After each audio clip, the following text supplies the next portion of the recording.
The Indiana Fever just lost back-to-back games against the Dallas Wings, 19-0 run, against the Washington Mystics, 18-7 to start the fourth quarter. Lost the lead, lost the game.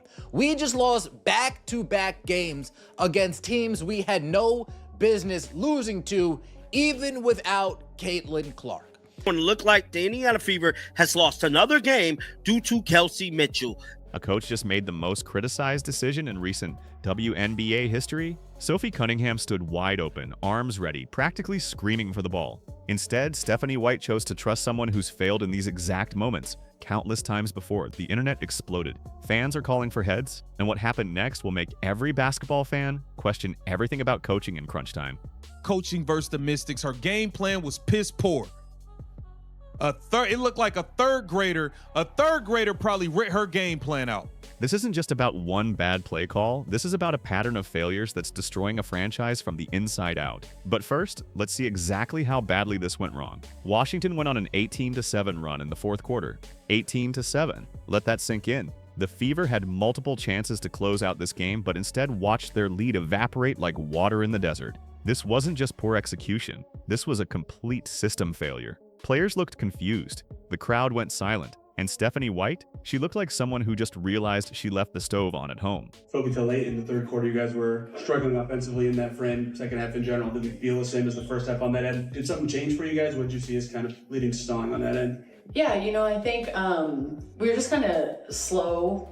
And every time that we're slow, especially defensively, it just somehow affects our offense. And so I think the thing that we just have to continue to do that kind of got us on the run we had for the last couple games was we were aggressive at the opposing attack on defense, and that led to easy transition buckets. That led to everyone being aggressive and on their front foot on the offensive end. And, we have new players, and that's okay. But, we just have to adjust, and we need them. We've faced a lot of adversity. But we should be used to that by now. The body language said everything. Caitlin Clark's face told the real story, though, because what the cameras caught next would make any franchise owner panic. The cameras zoomed in on Caitlin Clark's face after that final possession. Pure disgust, not disappointment, disgust. This is a generational talent watching her coach throw away another winnable game. Clark is carrying this franchise on her back, and she has to witness coaching decisions that would make a high school JV coach cringe. Her expression went viral within minutes. Fans screenshot it, memed it, and turned it into evidence of organizational dysfunction. When the face of the franchise looks this fed up in year 2, alarm bells should be ringing in the front office. But Clark's frustration was nothing compared to what happened on social media. Twitter became a battlefield. The hashtag #FireStephanieWhite started trending within an hour. Fans posted side-by-side videos. Sophie Cunningham wide open versus Kelsey Mitchell forcing another brick. The ratios were brutal. One tweet with 50,000 likes simply said Sophie was right there. Another viral post showed Mitchell's clutch time shooting percentage with crying laughing emoji. Basketball analysts jumped in, calling it coaching malpractice. Even casual fans who don't follow the WNBA regularly were sharing clips asking, "How do you mess this up?" The internet had spoken, and it wasn't kind. But the social media roasting revealed something darker about this team. Second quarter comes around, slippage starts to start. We get up to a 13-point lead. Eventually it falls down. We end up 5 at the half, and that's not a bad half. Come out of the half in the dreaded third quarter, and we are flat. And I feel like in quarters like this, it just feels like we're slashing our own tires. Like we are stifling our own momentum at every... The numbers don't lie. Kelsey Mitchell shoots 32% in clutch situations this season, 32%. Meanwhile, Sophie Cunningham hits 47% when the game matters most. Yet somehow, Mitchell keeps getting the ball like she's some kind of closer. This isn't a one-game fluke. This is systematic failure disguised as loyalty. Mitchell has missed game-winning shots in 4 separate contests this year. 4 times the season could have been different. Fans have been screaming about this pattern for months, but Stephanie White acts like she's watching different games than everyone else, and what happened in the locker room after this loss will shock people. Sources close to the team describe an uncomfortable silence in the locker room after this loss. Players reportedly sat in their stalls longer than usual. Sophie Cunningham didn't speak to reporters afterward, unusual for someone who's typically available. Veterans like Aaliyah Boston looked frustrated but stayed professional. The tension was thick enough to cut with a knife. When players start questioning coaching decisions publicly through body language and social media likes, that's when franchises panic. Team chemistry is everything in professional sports, and right now the Fever's chemistry is more toxic than a reality TV show. But the real danger isn't just team chemistry, it's what this means for their future. And where has the Indiana Fever are a more dangerous team without Caitlin Clark conversation gone? How come once the Indiana Fever suddenly stop that 5-game win streak, lose 3 of their last 4, how come Carolyn Peck has suddenly stopped showing up on TV?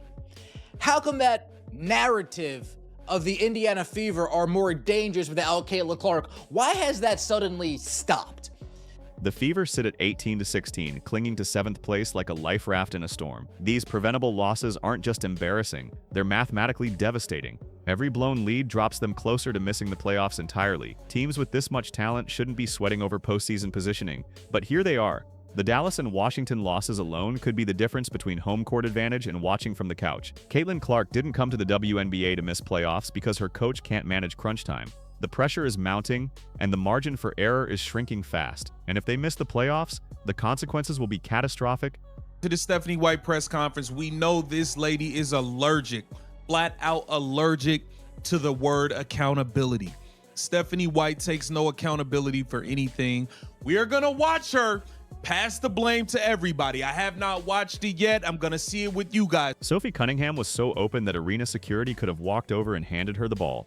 This is a player who's built her entire reputation on hitting clutch shots when the lights are brightest. She was positioned perfectly, shooting form locked in, and practically invisible to the coaching staff. Meanwhile, Kelsey Mitchell gets the green light to drive into traffic like it's a pickup game at the local gym. The basketball IQ required to ignore Cunningham in that moment approaches negative numbers. Even casual fans watching at home were screaming at their TVs, wondering how a professional coach makes that decision. But the way Cunningham was treated reveals something sinister about this organization. Stephanie White's coaching decisions look like they came from a basketball manual written in 1995. Her endgame management is so predictable that opposing teams probably script their defensive responses during timeouts. This isn't the first time she's handed Mitchell the ball in crunch time only to watch it brick off the rim. It's becoming her signature move, like a magician who only knows one trick, and that trick never works. White seems allergic to admitting mistakes or adapting her approach. Instead, she doubles down on failed strategies while better options stand wide open, begging to be utilized, and her press conference after this disaster proved she's completely lost. Stephanie White's post-game press conference was a masterclass in deflection.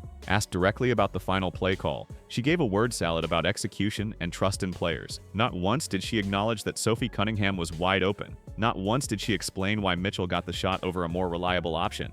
Instead, she blamed slow starts and defensive lapses, while completely ignoring the elephant in the room. Reporters pressed harder, but White doubled down with corporate speak that fooled nobody. The disconnect between what everyone witnessed and what she claimed happened was staggering, and the fan reaction to her excuses made everything worse. Fever fans are organizing like they're planning a revolution. Season ticket holder Facebook groups are discussing protest signs for the next home game. Fan podcasts are dedicating entire episodes to White's coaching failure. Local sports radio is flooded with calls demanding changes. One fan started a petition that gained 15,000 signatures in 48 hours. The phrase "Free Sophie Cunningham" is trending on Instagram stories across Indianapolis. This isn't casual disappointment, this is full-scale fan revolt. When paying customers start organizing against coaching decisions, front offices usually listen. The question is whether they'll act before this gets uglier. But there might be deeper reasons why White keeps trusting Mitchell. Basketball insiders are whispering about possible explanations for White's stubborn loyalty to Mitchell. Some suggest contract incentives tied to Mitchell's usage in critical moments. Others point to front office pressure to showcase certain players for marketing purposes.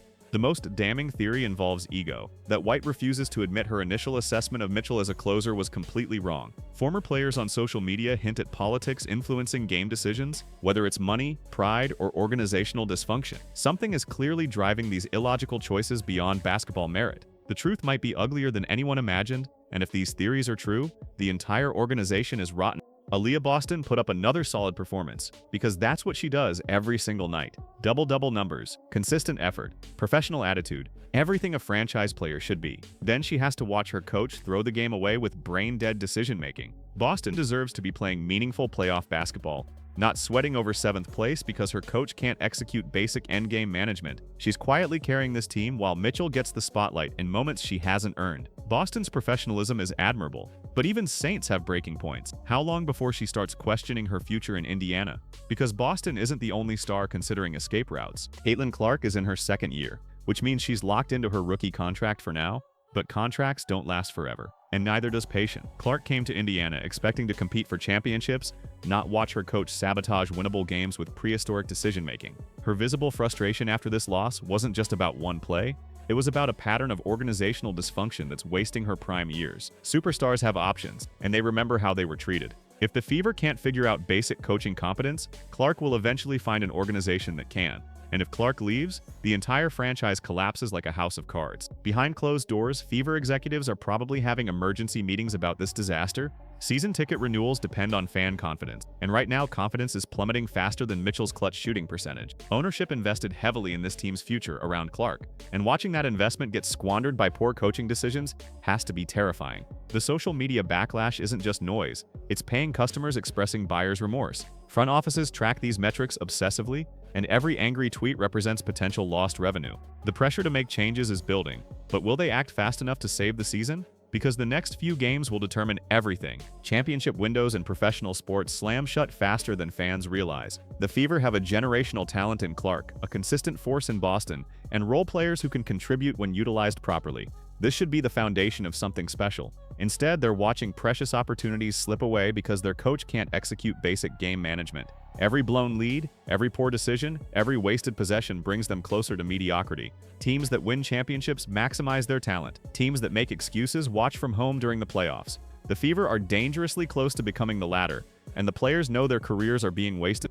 Professional athletes have short careers, and nobody wants to waste prime years on dysfunction. Sophie Cunningham has proven she can perform in clutch situations, yet gets treated like a bench warmer when games matter most. Boston continues producing elite numbers while watching preventable losses pile up. Even role players are probably questioning whether this organization can maximize their potential. Word travels fast in professional sports circles. Other teams are watching how the Fever mismanage talent, and they're taking notes. When contract negotiations come around, players remember which organizations respected their abilities and which ones wasted their careers on stubborn coaching decisions. And the consequences of ignoring this crisis will be catastrophic. The Indiana Fever stand at a crossroads that will define their future for years to come. Stephanie White's stubborn coaching decisions are destroying championship potential and alienating generational talent. Sophie Cunningham deserved that final shot, and everyone except the coaching staff knew it. Mitchell's clutch time failures aren't anomalies. They're predictable patterns that competent organizations would address. The fan uprising, social media backlash, and player frustration all point to the same conclusion. Changes must happen immediately.